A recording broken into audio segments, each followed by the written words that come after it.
So hello' everyone, মই আজি আপোনালোকৰ আগত এটা বহুত বেছি মৰ্মান্তিক দুখ লগা ঘটনা ক'বলৈ গৈ আছোঁ, যিটো আপোনাৰ বেছি দিন হোৱা নাই, 2 দিন আগত হৈ গৈছে। হৃদয় নামৰ এজন ল'ৰা, যিয়ে ফাৰ্মত কাম কৰিছিলে।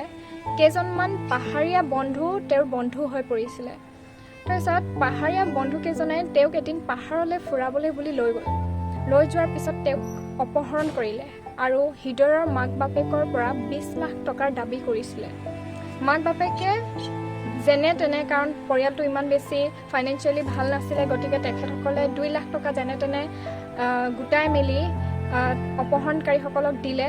কিন্তু অপহৰণকাৰীসকলে ইমানতে সন্তুষ্ট নহয়, হৃদয়ক প্ৰথমতে জীৱন্ত অৱস্থাতে তেখেতৰ বুকুখন ফালি কিনে কিডনী লিভাৰ সেইবোৰ উলিয়াইছে জীয়াই থকা অৱস্থাতে, আৰু তেনেকৈ তেওঁক তাৰপিছত হত্যা কৰিছে।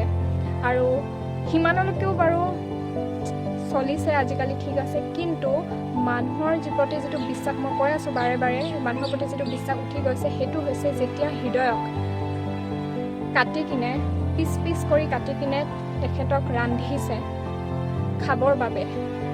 হয়, হৃদয়ক পিচ পিচ কৰি সেই বন্ধুকেইজনে কাটিলে প্ৰথমতে, তাৰপিছত তেওঁক ৰান্ধিছে খাবৰ বাবে, বনাইছে, তাৰপিছত খাইছে। সেই বন্ধুকেইজনে খাইছে যে তাৰ ওপৰতো ভিডিঅ' এটা বনাইছে। তাৰপিছত তেনেকৈ এতিয়া কি বুলি ক'ব এনেকুৱা মানুহক, মই বুজি পোৱা নাই। ইমান বেছি নিষ্ঠুৰ হ'ব পাৰে, মানুহে মানুহক খাইছে। এতিয়া সেইটোৱে কয়, বেছিদিন মানে যুগটো বেয়া হ'বলৈ বেছিদিন নাই আৰু। গতিকে মানুহে মানুহক খাইছে, ইয়াতকৈ বেছি আৰু দুখ লগা ঘটনা কি হ'ব পাৰে। চাগে আমি যেতিয়া কুকুৰা খাওঁ, ছাগলী মাৰি কিনে খাওঁ, তেতিয়াও চাগে ইমান বেয়াকৈ নিষ্ঠুৰভাৱে নামাৰোঁ। যেনেকৈ হৃদয়ক বুকু ফালি কলিজা কিডনী উলিয়াই কিনে জীৱন্ত অৱস্থাত মাৰিছে, তেনেকৈ চাগে আমি জন্তুকো মাৰি কিনে নাখাওঁ। কিন্তু এজন মানুহে মানুহক যেতিয়া মাৰিছে এনেকৈ, তেনেহ'লে সেই মানুহখিনি কিমান বেছি নিষ্ঠুৰ হ'ব পাৰে। তাৰোপৰি মাংস বনাই কিনে খাইছে, কি ক'ম আৰু।